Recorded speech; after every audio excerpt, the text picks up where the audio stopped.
The first time our son Leo said he felt no real connection to us, I thought it was just normal teenage stuff.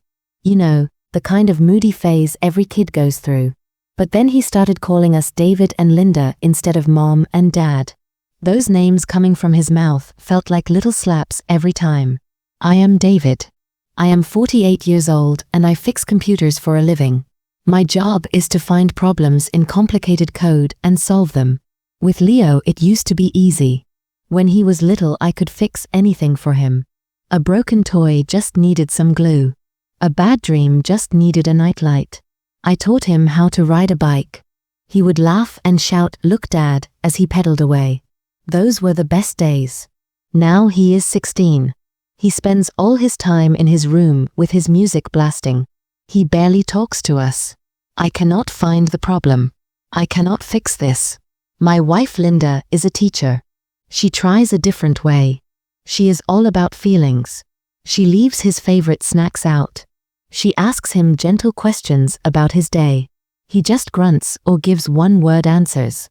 I tell her she is babying him. She tells me I am being like a robot. We are not fighting, but things are not good between us. The big problem happened at dinner. Linda made his favorite food, lasagna. She was trying to be nice. The kitchen was quiet.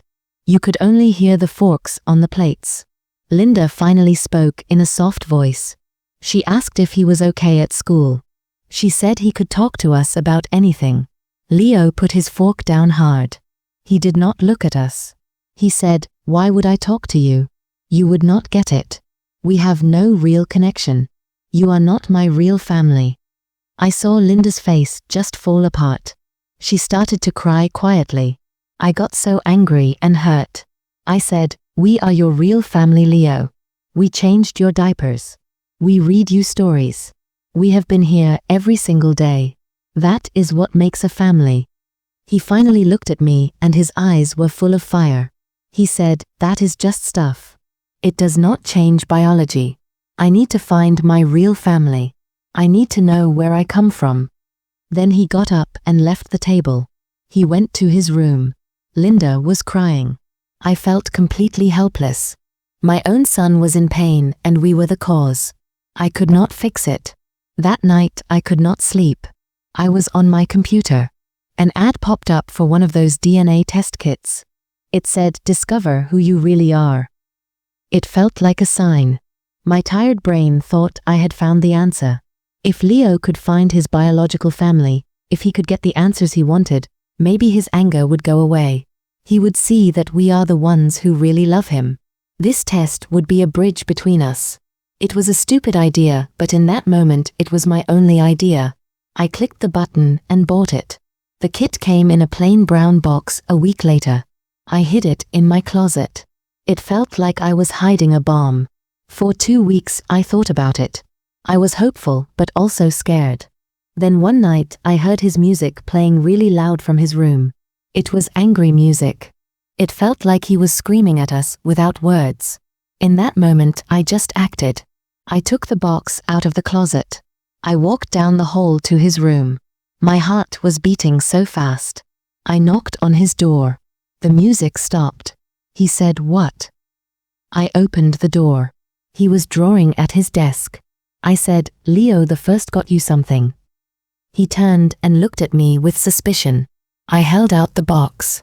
He took it and read what it was. And then I saw his face change. The anger was gone. For the first time in years, I saw hope in his eyes.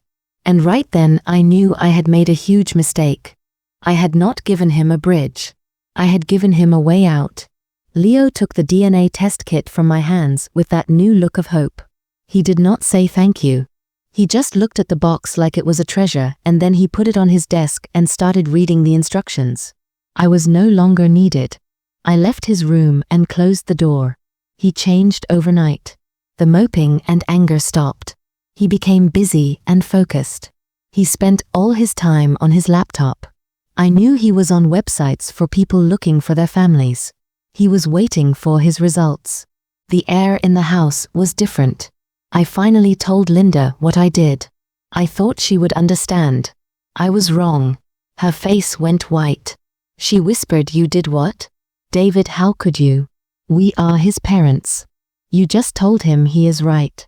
You just told him we are not enough. You have let a ghost into our house. She was so angry and so hurt. She said, that is not a bridge. That is a door. And you just showed him how to walk out of it. After that, things were bad between us. We slept in the same bed, but we did not talk. The silence was awful. I started to think she was right. Then one day we heard the ping from his phone. It was a special alert sound. Then everything in his room went quiet. I walked down the hall. His door was open a little. I saw him sitting at his desk looking at his laptop. His back was straight and stiff. Then he took a sharp breath. He had found something. He had found someone. The next few days were a whirlwind. We learned he found a close match. A half-sister. A 19-year-old girl named Maya who lived in Ohio. They connected online right away. They sent messages for hours. Then they started talking on video calls. Linda and I would be in the living room and we would hear him laughing from his room. It was real laughter. The kind we had not heard in years. It was wonderful and terrible at the same time. He was happy. He was alive. And it was because of this stranger. He started talking about her at dinner. He said, Maya likes this music. Maya paints. Maya is studying art. He said her name like it was magic. We learned about his birth mother from Maya. She was young when she had him. She had other kids later. She was a receptionist. It was all very ordinary, but to Leo it was a magical world he had missed. The big talk happened a month later. We were having a okay dinner. Leo was talking about Maya. He was smiling. I felt a little hope. Maybe this could work. I made a mistake. I said, I am glad you and Maya get along. Maybe she can visit us sometime.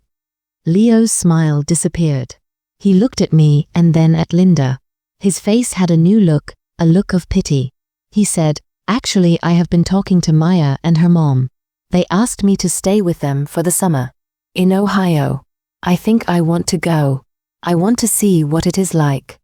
Linda made a small hurt sound. She said, Leo, no, in a quiet voice. Leo said, it is just for the summer. But his eyes were shining with excitement for this new life. I felt dizzy. I said, Leo, this is your home. He looked right at me and I saw that my plan had failed completely. I wanted to give him answers, but I only gave him a way to leave us. He said, this is where I live. But with Maya, I finally feel like I know who I am. I finally feel like I belong somewhere.